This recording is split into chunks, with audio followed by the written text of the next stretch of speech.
Di video ini kami akan membuktikan apakah ROG Phone 5, sebuah HP gaming dari Asus, cocok digunakan oleh orang yang main gamenya kadang-kadang aja tapi ingin merasakan segala kecanggihannya.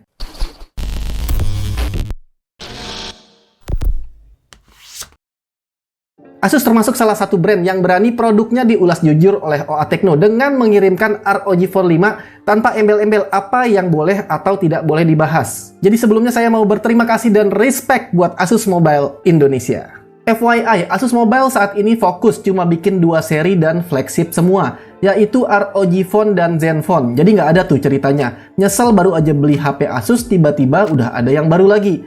Dan kestabilan software beserta update jadi lebih terjamin karena mereka fokus support produk yang sudah ada dan persiapan improvement untuk produk generasi berikutnya. Buat saya ini adalah sebuah poin plus malah daripada brand yang melupakan support produk lamanya karena udah keribetan sama produk-produk barunya yang memang banyak banget dan cepet banget munculnya. Coba sekarang kalian sebutkan di kolom komentar merek mana yang nggak banyak ngeluarin produk selain Asus dan Apple di Indonesia tentunya ya. Oh iya, isi video ini tidak mendetail ke spesifikasi, tapi cerita pengalaman penggunaan ROG 5 oleh saya sebagai gamer casual yang lebih banyak menggunakan smartphone untuk komunikasi dan konsumsi multimedia. Terutama fokus di kenyamanannya, karena banyak yang bilang ini HP panas banget. Isu ROG 5 panas muncul karena dia pakai Snapdragon 888 yang memang terkenal panas. Menurut pengalaman saya, ada benarnya sih, terutama saat awal menggunakan HP ini. Tapi seiring berjalannya waktu dan mulai ngoprek-ngoprek settingannya, ternyata ROG Phone ini punya software bawaan yang namanya Armoury Crate. Dan ternyata ini adalah software kustomisasi Android yang bukan cuma sekedar ubah-ubah tampilan doang, tapi sangat detail. Bahkan kalau geek banget kalian bisa sampai utak-atik frekuensi prosesornya, dan ini semua udah bawaan dari Asusnya, nggak perlu install lagi, apalagi root. Tapi saya nggak sampai situ juga sih, cukup edit setting-setting dasar di Armoury Crate aja yang harusnya semua orang bisa, ternyata cukup untuk menaklukkan Snapdragon 888 ini. Gini nih tampilannya, jadi kalau kita bikin performanya maksimal, tentu baterai yang dikorbankan dan ini panas. Nggak mungkin menggunakan mode ini tanpa cooler tambahan. Dan setelah beberapa percobaan, akhirnya nemu setting yang pas di saya. Ternyata Snapdragon 888 ini di set rata kiri pun masih cukup buat running semua aplikasi yang saya butuhkan dan beberapa game yang saya mainkan. Termasuk PUBG Mobile di setting Smooth Extreme, cukup stabil di 60 frame per second dan panasnya itu nggak melewati 45 derajat Celcius.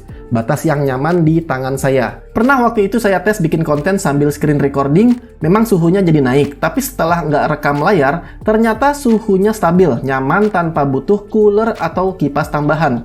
Jadi Armoury Crate ini menjawab semua keraguan saya yang tadinya agak khawatir ROG Phone 5 ini nggak bisa nyaman buat digunakan sebagai HP harian. Soal pengalaman gamingnya, smoothness udah nggak usah dibahas karena ini Snapdragon 888. Yang saya coba ini model dasar RAM 8GB dan itu pun terasa lebih dari cukup.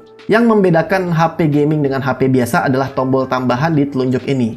Air trigger model sentuh kayak gini mungkin feel-nya beda sama yang model tombol beneran, tapi kelebihannya dia bisa diprogram untuk sentuhan cepat, sentuhan yang ditahan, dan swipe. Jadi secara fungsi, tombol tambahannya itu lebih dari 2. Bahkan, ada aksesoris kipas eksternal yang namanya ROG Aeroactive Cooler 5. Kalau pakai itu ada tambahan 2 tombol lagi. Jadi jempol, telunjuk, dan jari tengah semua aktif saat gaming. Seru.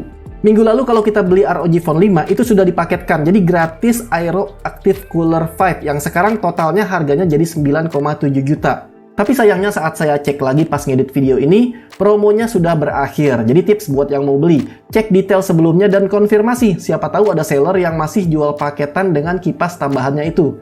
Buat Asus, ayo dong promonya diaktifkan lagi. Itu udah oke banget paketannya. Sekarang dari pengalaman komunikasi dan multimedia. Ini HP enak buat video call karena faktor stereo speakernya. Tentunya buat denger musik dan nonton video juga. Ini asli, suaranya menggelegar, bassnya cukup nendang buat sebuah speaker handphone.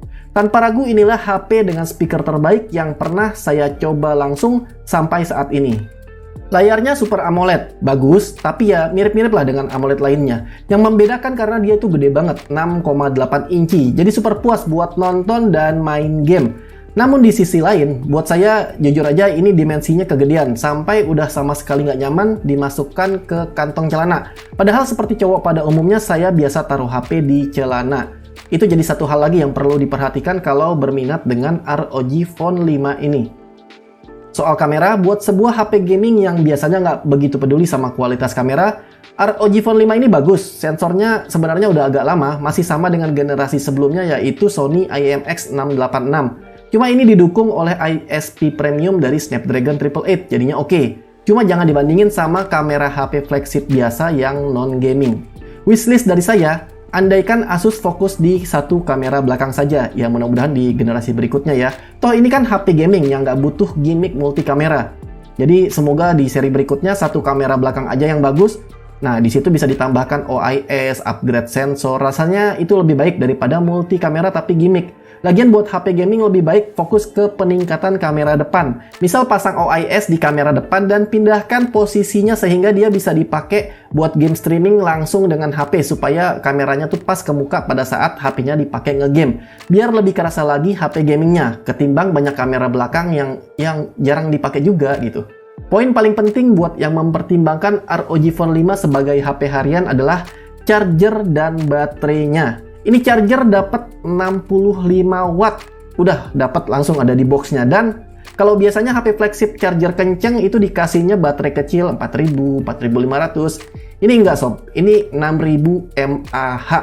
Buat brand lain, charger kenceng, baterai gede, bisa tuh, buktinya ada.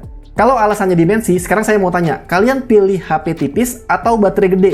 Kalau saya jelas, baterai gede. Desain polos ROG Phone 5 ini seakan menyerukan kalau ia juga ditujukan untuk gamer casual sebagai smartphone harian. Kalau mau lebih ganteng tinggal pasang hard case bawaan, baru deh kelihatan banget ROG-nya. Sayangnya menurut saya secara fungsi hard case bawaan ini agak kurang. Memang sih, karena HP-nya udah tebal jadi Asus ngasih case yang tipis. Masalahnya hard case plastik ini kurang ngegrip. Si ROG 5 ini kan udah gede dan dia tuh lumayan berat. Jadi mungkin kalau case-nya bisa mengurangi rasa licin lebih cocok. Andaikan case-nya tuh yang hybrid, kombinasi plastik dan karet, jadi tampilan dapat, fungsi juga dapat.